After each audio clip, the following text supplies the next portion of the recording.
বন্ধুরা, যে গাছটিকে দেখতে পাচ্ছেন এটি রক্তগাঁদা বা দক্ষিণ ভারতের একটি গাঁদা। তো আমি এই গাছটি নিয়ে অনেকদিন আগে আপনাদের আপডেট দিয়েছিলাম যে যারা গাছগুলিকে আরও সুন্দর করতে চান তারা খুব তাড়াতাড়ি এই গাছগুলিকে বসিয়ে দিন। তো যারা যারা বসাননি, প্রাকৃতিক দুর্যোগ আছে, অনেক কিছু গেছে, এবং তার মাঝখানে যারা বসাননি তারা কিন্তু এখন আর দেরি করবেন না, খুব তাড়াতাড়ি বসিয়ে ফেলুন। কারণ সামনে রয়েছে শীত, আর শীতে প্রচুর বাগানে কিন্তু ফুলে সাজিয়ে তুলতে হলে কিন্তু এখন কিন্তু সময় চলছে, আর দেরি করবে না। এই ধরনের গাছ তৈরি করতে কিন্তু খুব বেশি হলে 2 থেকে আড়াই মাস সময় লাগে। আর এই ধরনের গাছ কিন্তু খুব তাড়াতাড়ি হয়ে যায়, যেহেতু এখন দিন ছোট হয়ে চলে এসছে আর রোদের পরিমাণটা অনেকটাই কমে আসছে। তার জন্য আপনাদের কিন্তু অবশ্যই খুব তাড়াতাড়ি এখন লাগিয়ে ফেলতে হবে, কারণ সামনে কিন্তু অক্টোবর মাস পার হয়ে গেলে নভেম্বর মাস আরও দিন ছোট হয়ে যাবে, এবং তখন কিন্তু আরও আমরা কম সূর্যালোক পাবো। তার জন্য খুব তাড়াতাড়ি ঝটপট এই ধরনের চারাগুলি লাগিয়ে ফেলুন। শুধুমাত্র রক্তগাঁদা না, দেশি ভোলা গাঁদাও আপনারা লাগিয়ে ফেলতে পারেন, তাতেও কিন্তু খুব সুন্দর রেজাল্ট পাবেন আর প্রচুর পরিমাণে ফুল হবে। শুধুমাত্র চন্দ্রমল্লিকা নিয়ে সারা বছর পড়ে থাকলে হবে না, চন্দ্রমল্লিকাকে পাল্লা দিতে পারে কিন্তু শীতের বিভিন্ন রকম সিজনাল ফ্লাওয়ারও। কারণ সেই সমস্ত গাছগুলিকে যদি আমরা চন্দ্রমল্লিকার মতো যদি এত সুন্দরভাবে যত্ন করি, তাহলে কিন্তু তারাও কিন্তু হবে অনেক অনেক সেরার সেরা। তো চলুন আর দেরি না করে এখন বর্তমানে যারা যারা গাছ লাগিয়েছেন বা এখন বর্তমানে আমি এই গাছগুলি কি পরিচর্যা করেছি সেই সমস্ত বিষয় নিয়ে আলোচনা করি। সবার প্রথমে বললে কি, এই গাছগুলি কিন্তু আমি ছোট পট থেকে বড় পটে অলরেডি দিয়ে ফেলেছি।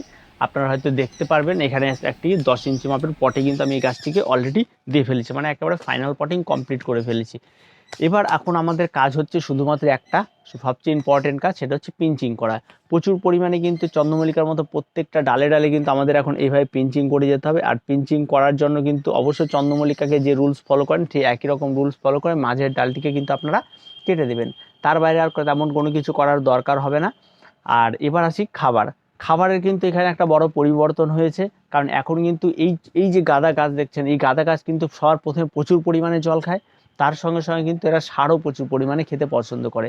আর এখন যেহেতু গাছটি আর সময় নেই, খুব তাড়াতাড়ি আমাদের গ্রোথটাকে নিয়ে নিতে হবে, তার জন্য কিন্তু আমাদের এখন কিন্তু একটা ম্যাজিক খাবার দিতে হবে। তার জন্য আমরা কি খাবার এখন ব্যবহার করব?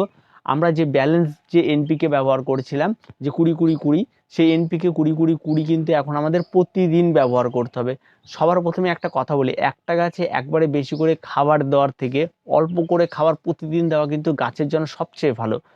আর তাই ঠিক সেই বিষয়টা এখানে অ্যাপ্লাই করা হয়েছে। এখন এই গাছটিতে আমি 1 লিটার জলে 1/2 গ্রাম আপনার এনপিকে 20-20-20 গুলিয়ে নেওয়া হচ্ছে, এবং সেই পুরো 1 লিটার জলে কিন্তু এই গাছে খাওয়ানো হচ্ছে। কারণ এই গাছটি কীভাবে খাওয়ানো হচ্ছে, সকালে একবার কিছুটা ঢেলে দিচ্ছি 1/2 লিটারের মতো, জল শুকিয়ে যাচ্ছে, আবার ঠিক বিকেলবেলার দিকে বাকি জলটা দিয়ে দেওয়া হচ্ছে, আবার পরের দিন সকালে আবার গুলে নিয়ে প্রথম জলটা দিয়ে দেওয়া হচ্ছে, আর পরের দিন আবার বাকি জলটা দিয়ে দেওয়া হচ্ছে।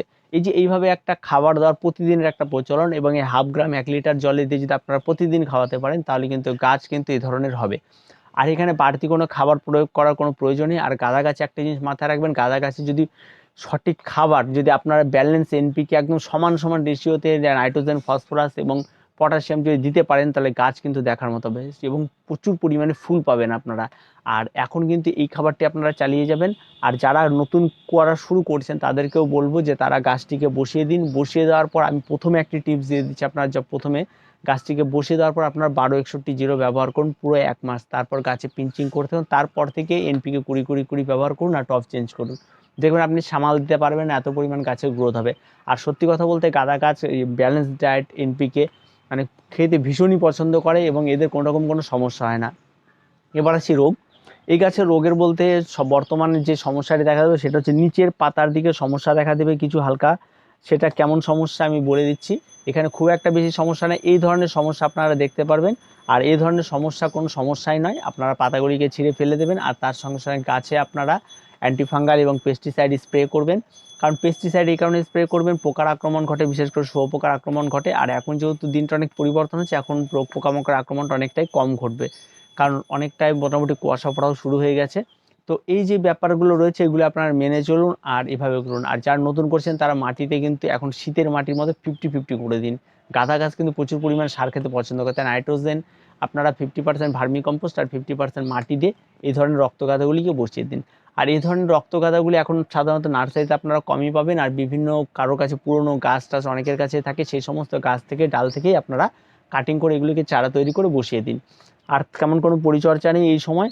আর তার সঙ্গে সঙ্গে আপনারা চাইলে ভিটামিন একবার স্প্রে করে দিতে পারেন, আর যে খাবারটি বললাম সিক্রেট খাবার, এই খাবারটি আপনারা ইউজ করে যান, দেখবেন গাছ আরও সুন্দর হবে এবং চন্দ্রমল্লিকাকেও পাল্লা দিয়ে এরা বাড়তে শুরু করে দেবে। আর এদেরও ফুল অসম্ভব সুন্দর, আর ফুল ফুটলে তো আপনারা অবশ্যই জানতে পারবেন। আর এর কোনো আপডেট নেই, এরপর একদম নেক্সট আমরা একদম ফুল ফোটাতে আপডেট আপনারা দেবো, এবং তার মাঝখানে যদি কোনো রকম কোনো সমস্যা হয় আপনারা অবশ্যই আপনাদের চ্যানেল বক্সে জানাবেন যে আমাদের কাজগুলি কেমন হচ্ছে বা আপনাদের কাজগুলি কেমন রয়েছে, অবশ্যই আপনারা জানাবেন। তো ভিডিওটি আর কিছু বলার নেই, এই পর্যন্তই। প্রত্যেকে ভালো থাকবেন, প্রত্যেকে সুস্থ থাকবেন।